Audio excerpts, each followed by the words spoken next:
Welcome to today's video. Today is the 29th of July, and we're going to talk about some brand new news just hot off the wire. We'll do that in just a minute.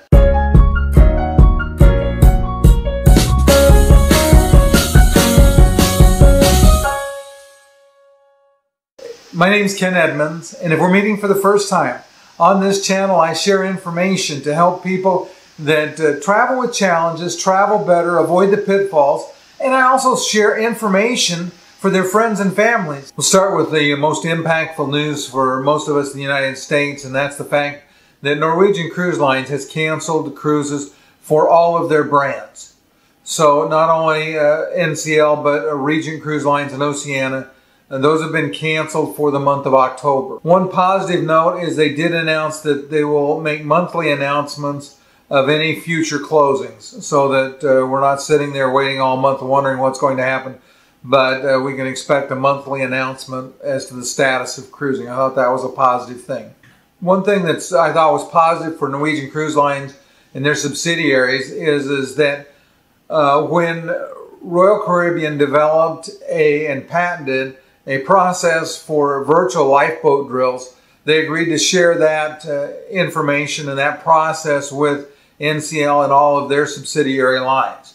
So what that means is that on any of the NCL lines or any of the Royal Caribbean lines, that you can go through a virtual process either on your smart device or on the cabin TV, and then all you have to do is just check in at your muster station at your convenience before you sail, and you're done with a lifeboat drill. So you don't have to go down there and herd up like a bunch of cattle like they've done in the past. So I thought that was a positive news as well. Question of the day.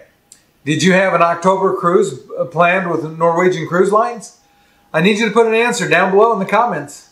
Thanks. TUI Cruise Lines, their ship, the Mein Schiff 2, is actually en route now, conducting cruises out of Germany.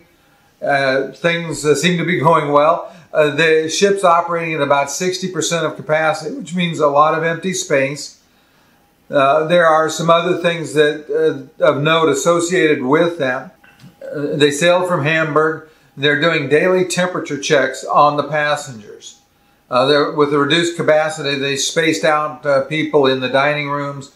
On the buffet, they're not self-serve. They have the buffet, but the people serve you. So think more like a cafeteria rather than a buffet. Because of the reduced number of passengers on board, they're able to maintain social distancing in most venues. They are requiring that passengers wear masks in the hallways because there is no way to safely social distance, in a hallway. And they've reduced the capacity up to 4 persons on the elevator, and there's little squares you have to stand in. So everybody gets a square. You stand in your own spot. And these things are designed to reduce the probability of an outbreak of the coronavirus in the event that somebody came on board with the virus. If you find information like this helpful, do me a favor. Go ahead and hit the subscribe button and hit the little bell icon so that you get notified when I post video.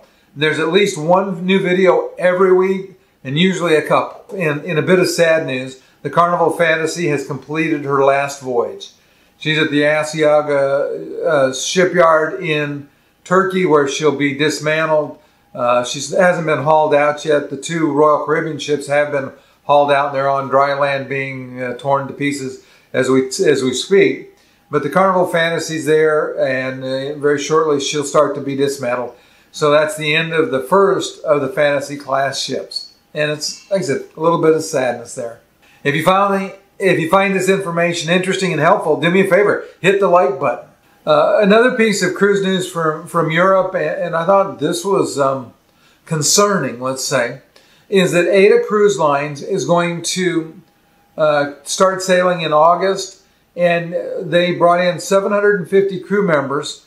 10 of those tested negative before they started their travel.